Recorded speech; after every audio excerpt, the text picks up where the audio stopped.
To my channel. ఈరోజు అయితే మనము క్యారెట్ రైస్ అయితే చేసుకున్నాము. దానికోసం మనం స్టవ్ మీద బాండి పెట్టేసుకుని ఒక టేబుల్ స్పూన్ అయితే ఆయిల్ అయితే వేసుకున్నాము.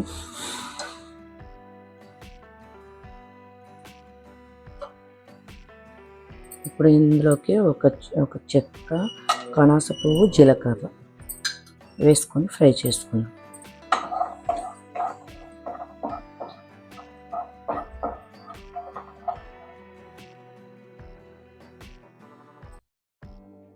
జీలకర్ర అంతా వేగింది కదా, ఇప్పుడు ఇందులో ఆనియన్స్, పచ్చిమిర్చి,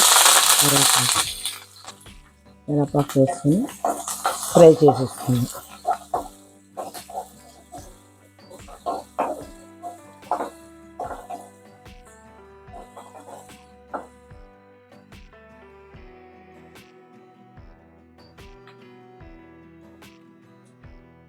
ఇందులో ఇప్పుడు కొద్దిగా జీడిపప్పులు వేసుకొని ఇవన్నీ బాగా ఫ్రై చేసేసుకుందాం.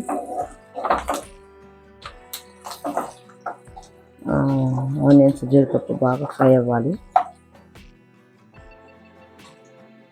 ఇప్పుడు చూడండి, ఆనియన్స్ బాగా ఫ్రై అయిపోయినాయి కదా. ఇప్పుడు ఇందులోకి మనము తురుము పెట్టుకున్న క్యారెట్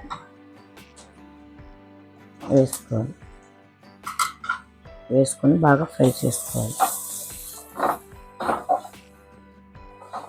క్యారెట్లో కొద్దిగా పచ్చివాసన వరకు కొద్దిసేపు ఏం చేసుకుంటే సరిపోతుంది. ఎక్కువ అవసరం లేదండి క్యారెట్ వేగడం. ఇప్పుడు ఇందులోకి కొద్దిగా చిటికెడు పసుపు, తగినంత సాల్ట్ వేసేసుకొని కలిపేసుకుందాం.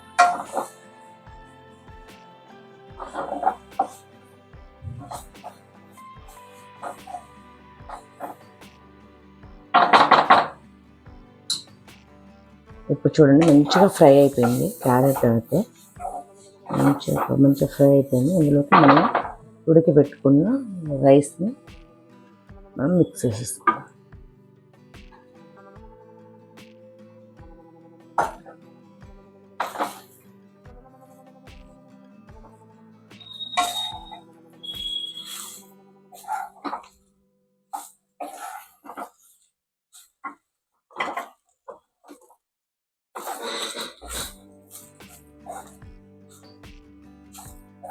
ఇట్లయితే మిక్స్ చేసేసుకున్నాం. మనమైతే ఇక్కడ మొత్తం మంచిగా మిక్స్ చేసుకున్నాం కదండి. ఇప్పుడైతే రెడీ అయిపోయింది క్యారెట్ రైస్. ఇది లంచ్ బాక్స్లో అయితే పిల్లలకి పొద్దున్న లేసి చేసుకున్న ఈజీ ప్రాసెస్లో క్యారెట్ రైస్ అయితే నేను చేశానండి. ఒకవేళ మీకు నచ్చినట్లయితే కామెంట్ చేయండి, షేర్ చేయండి, సబ్స్క్రైబ్ మై ఛానల్ అండి. మీరు కూడా ఇంట్లో ఒకసారి ట్రై చేసి మీ పిల్లలకు పెట్టండి, మీరు కూడా తినండి ఒకసారి. చాలా బాగుంటుంది క్యారెట్ రైస్.